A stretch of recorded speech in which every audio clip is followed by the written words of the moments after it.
YS Vivekananda Reddy గారు చనిపోయి నేటికి 5 సంవత్సరాలు పూర్తవుతుంది. మార్చి 15, 2019న వివేకానంద రెడ్డి గారు చనిపోవడం జరిగింది. ఆ రోజు వివేకానంద రెడ్డి గారు చనిపోయినప్పుడు జగన్మోహన్ రెడ్డి గారు కావచ్చు, విజయసాయి రెడ్డి గారు కావచ్చు, అవినాష్ రెడ్డి గారు కావచ్చు కొన్ని మాటలు మాట్లాడారు. ఏమని మాట్లాడారో తెలుసా? ఆ రోజు విజయసాయి రెడ్డి గారు బయటకు వచ్చి గుండెపోటుతో చనిపోయాడు వివేకానంద రెడ్డి గారు అని చెప్పారు. సాక్షిలో తొలిసారి హెడ్లైన్ ఏమని వచ్చింది? గుండెపోటుతో వైఎస్ వివేకానంద రెడ్డి గారు మృతి అని వచ్చింది. కొద్దిసేపటికే అది గొడ్డలిపోటుగా మారింది. ఆ గొడ్డలిపోటుగా ఎలా మారింది?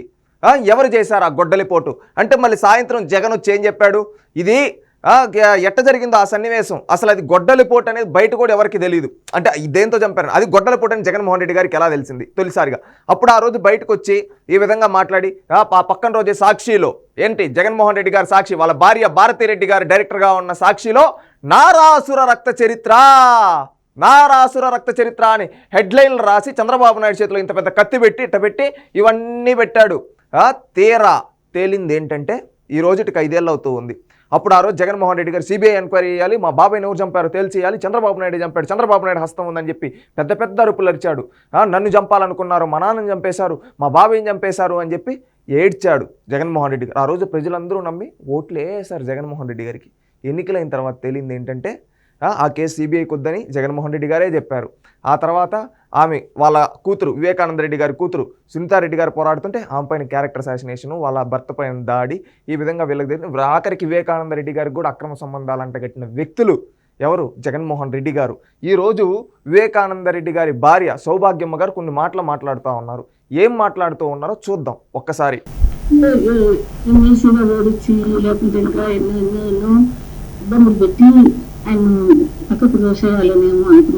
ఎమ్మెల్సీ ఎలక్షన్ లో ఓడించి పక్కకు తోసినట్టు అనుకున్నారంట. మా విషయంలో ఏముందో మేము గ్రహించలేకపోయినాం. దాని తర్వాత నాకు తెలియదు ఎవరెవరి మనుషులలో ఏముందో. అసలు చాలా బాధ వస్తుంది. మా ఇంట్లోనే మా చిత్రాలు ఉన్నారంటే అది చాలా దూరం. చూడండి ఇక్కడ ఎంత బాధపడుతూ ఉందో. వివేకానంద రెడ్డి గారి భార్య సౌభాగ్యమ్మ గారు ఎంత బాధపడుతూ చెప్తూ ఉన్నారు. ఏమని చెప్తూ ఉన్నారు?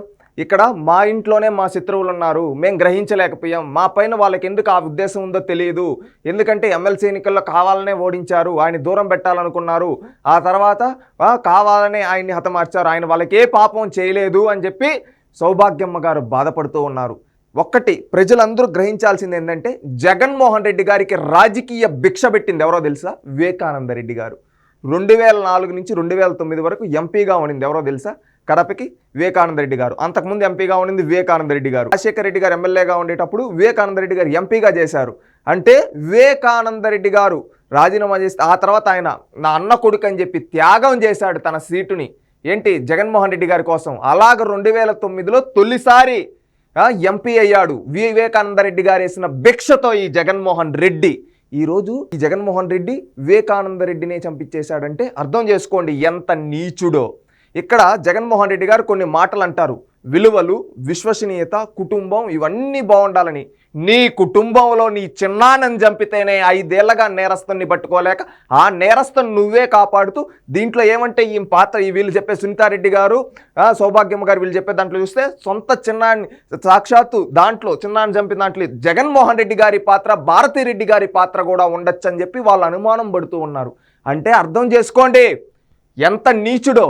మళ్ళీ బయటకు వచ్చేమంటాడు తెలుసా? విలువలతో, విశ్వసనీయతతో నేను రాష్ట్రాన్ని మేలు చేస్తా, ప్రజల్ని మేలు చేస్తా, అందరినీ అక్క చెల్లెమ్మలు చూసుకుంటా అంటాడు. నీ ఇంట్లో ఉండే 2 చెల్లెళ్ళకే న్యాయం చేయలేను నువ్వు రాష్ట్రంలో ఉండే మహిళలకు న్యాయం చేస్తావా? మొహం ఒక్కసారి అద్దంలో చూసుకోవయ్యా జగన్. ఇంకొకటి, నీ సొంత ఇంట్లో నీ చిన్నాన్నని చంపిన వాళ్ళ నేరస్తులను 5 ఏళ్లగా నువ్వు ఒక ముఖ్యమంత్రి స్థానంలో ఉండి పట్టుకోలేను నువ్వు రేపు రాష్ట్ర ప్రజలకి న్యాయం చేస్తావా? 5 ఏళ్లగా ఇంకా ప్రజలకి ఎక్కడ న్యాయం చేసినట్టు? నీ ఇంట్లో ఉండే సమస్యనే తీర్చలేని నువ్వు రాష్ట్ర ప్రజలకి న్యాయం చేస్తావా? జగన్ సూటిగా అడుగుతూ ఉన్నాం. ఆ రోజు నారాసుర రక్త చరిత్ర అన్నావు. లోకేష్ గారు ఏమన్నారు? నేను, నా కుటుంబం కానీ, మాకు సంబంధించిన వ్యక్తులు కానీ ఆ హత్యలో లేరని మేము కలియుగ దైవం వెంకటేశ్వర స్వామి సాక్షిగా ప్రమాణం చేస్తున్నాం. ఎక్కడికైనా ఏ దేవుడి పైన ప్రమాణం చేయమన్నా మేము చేస్తాం. జగన్మోహన్ రెడ్డి గారికి దమ్ముంటే నా సవాల్ స్వీకరించండి, ప్రమాణం చేయమని అన్నాడు. ఈ రోజుటి వరకు ఆ సవాల్ చేసి కూడా 3-4 ఏళ్ళు అవుతా ఉంది. ఈ రోజుటి వరకు జగన్మోహన్ రెడ్డి గారు ఎందుకు ఆ ఛాలెంజ్ని స్వీకరించడం లేదు? అంటే ఇక్కడ సాక్షాత్తు జగన్మోహన్ రెడ్డి గారి పాత్ర ఉంది. సొంత కుటుంబ సభ్యులనే చంపుకున్న ఇలాంటి నేరస్తుడు రాష్ట్ర ప్రజలకి న్యాయం చేస్తాడా? ప్రజలారా ఒక్కసారి ఆలోచించండి. ఇతని మాటలు ఏంటంటే అన్ని ఏమీ తెలియని అమాయకుల్లాగా, ఏమీ ఎరగని అమాయకుల్లాగా వచ్చి బయట వచ్చి అమాయక ఫేస్ పెట్టి ఇలా చెప్తాడు. రియాలిటీ ఏంటంటే పెద్ద నేరస్తుడు, క్రిమినల్. ఒకప్పుడు అవినీతి పరుడే అనుకున్నావు, కాదు, సొంత కుటుంబ సభ్యులను చంపించుకునే క్రిమినల్ అని కూడా ఈ రోజుతో తెలిపోయింది సౌభాగ్యమ్మ మాటలు వింటూ ఉంటే.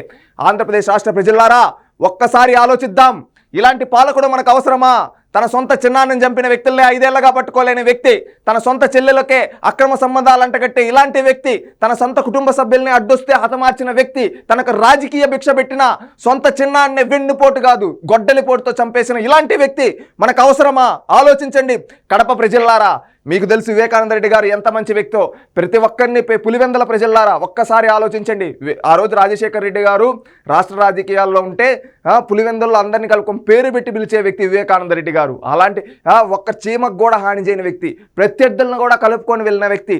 ఆ రోజు జగన్మోహన్ రెడ్డి గారికి వచ్చిన మెజారిటీ కావచ్చు, రాజశేఖర్ రెడ్డి గారికి వచ్చిన మెజారిటీ కావచ్చు, ఆ మెజారిటీ అంత మెజారిటీలు రావడానికి కీలక పాత్ర పోషించిన వ్యక్తి వివేకానంద రెడ్డి గారు. తన జీవితం తాను పదవులు కోరుకోలేదు, ఏమీ కోరుకోలేదు, తన అన్న కొడుకు కోసం పదవిని త్యాగం చేశాడు వివేకానంద రెడ్డి. అంత మంచి వ్యక్తిని చంపించేశాడంటే జగన్మోహన్ రెడ్డి గారు ఎంత నీచుడో ఆలోచించండి అయ్యా. ఇతను మాట్లాడతాడు పక్కన వాళ్ళ కుటుంబాల గురించి, పక్కన వాళ్ళ కుటుంబాల్లో పెళ్లిళ్ళ గురించి, పక్కన వాళ్ళ కుటుంబాల్లో వెన్నుపోట్ల గురించి. నీ కుటుంబంలో నువ్వు చూసుకోవయ్యా జగన్ రెడ్డి, నీ కుటుంబంలో నువ్వు చూసుకో. ఎందుకంటే ఇంత నేరస్తుడు, సొంత కుటుంబ సభ్యుల్ని చంపించే నేరస్తుడు రేపు ప్రజలను బతకనిస్తాడా తనకు అడ్డొస్తే? ఇప్పటికే చూసాం రాష్ట్రంలో 5 ఏళ్లలో రౌడీ రాజ్యాన్ని తీసుకొని వచ్చాడు. మళ్ళీ గెలిస్తే ప్రజలను బతకనిస్తాడా? 5 ఏళ్ళైనా కానీ ఇంతవరకు తన కుటుంబ సభ్యుల్లో చంపిన వ్యక్తినే పట్టుకోలేని ఇలాంటి నేరస్తుడు, తన కుటుంబ సభ్యుల్ని అధికారం కోసం చంపిన నేరస్తుడు మనకు అవసరమా? ఒక్కసారి ఆలోచించండి. సౌభాగ్యమ్మ గారు కావచ్చు, ఈరోజు సునీత గారికి అండగా నిలబడాల్సిన బాధ్యత పార్టీలకు అతీతంగా అన్ని. ఈరోజు రాజకీయాలు శాశ్వతం కాదండి. రాజకీయాలు అనేది ఒకరోజు ఒక్కొక్క పార్టీలో అవి కాదు మనకు కావాల్సింది. విలువలు, విశ్వసనీయత. జగన్మోహన్ రెడ్డి గారు అన్నట్టు విలువలు నిజంగా ఆలోచిద్దాం. ఏం తప్పు చేశాడు వివేకానంద రెడ్డి గారు? జగన్మోహన్ రెడ్డి గారి కోసం పదవి త్యాగం చేయడం అది ఆయన చేసిన తప్పు. జగన్మోహన్ రెడ్డి గారిని గెలిపించాలనుకోవడం ఆయన చేసిన తప్పు. ఎందుకోసం చంపించారు వివేకానంద రెడ్డి గారిని? పులివెందల ప్రజలకు తెలుసు వివేకానంద రెడ్డి గారు ఎంత మంచి మనిషి. ప్రతి ఒక్కరిని ఆప్యాయంగా ప్రేమగా పిలిచి ప్రత్యర్థులకు కూడా సహాయం చేసే వ్యక్తి. అలాంటి క్లీన్ చిట్ ఉన్న వివేకానంద రెడ్డి గారిని చంపేశాడంటే ఇతను ఎంత క్రిమినల్లో ఆలోచించండి. ఒక్కసారి ఆలోచించండి. ఎందుకంటే ఈరోజు సౌభాగ్యమ్మ గారికి కావచ్చు, సునీత గారికి పార్టీలకు అతీతంగా, రాజకీయాలకు అతీతంగా ప్రతి ఒక్కరూ అండగా నిలబడాలి. ఎందుకంటే ఈరోజు వాళ్ళు పోరాటం చేస్తుంది ఒక రాక్షసుడి పైన. అలాంటి రాక్షసుడి పైన వీళ్ళు పోరాటం చేస్తున్నందుకు వీళ్ళపైన వీళ్ళందరికీ మనం అండగా నిలబడి ఒక భరోసా ఇవ్వాలి. మన కుటుంబంలోనే ఈ విధంగా జరిగితే మనం ఏ విధంగా అండగా నిలబడతాం, అదేవిధంగా ఈరోజు సౌభాగ్యమ్మ గారికి కావచ్చు, సునీత గారికి కావచ్చు అండగా నిలబడాలి. 5 ఏళ్ళు అయిపోయింది మాజీ ముఖ్యమంత్రి సోదరుణ్ణి, అదేవిధంగా ఒక ముఖ్యమంత్రి చిన్నాన్నని చంపిన వ్యక్తిని 5 ఏళ్లలో పట్టుకోలేదంటే ఇంకా సాధారణ ప్రజలకి ఎలాంటి న్యాయం ఉంటుందో ఒక్కసారి ఆలోచించండి ప్రజలారా. ఆలోచించి మీ ఓటు అనే ఆయుధాన్ని రేపు రానున్న ఎన్నికల్లో కరెక్ట్గా ఉపయోగించుకోండి. ఇలాంటి రాక్షసులను ఓడించేదానికి ఉపయోగించుకోండి.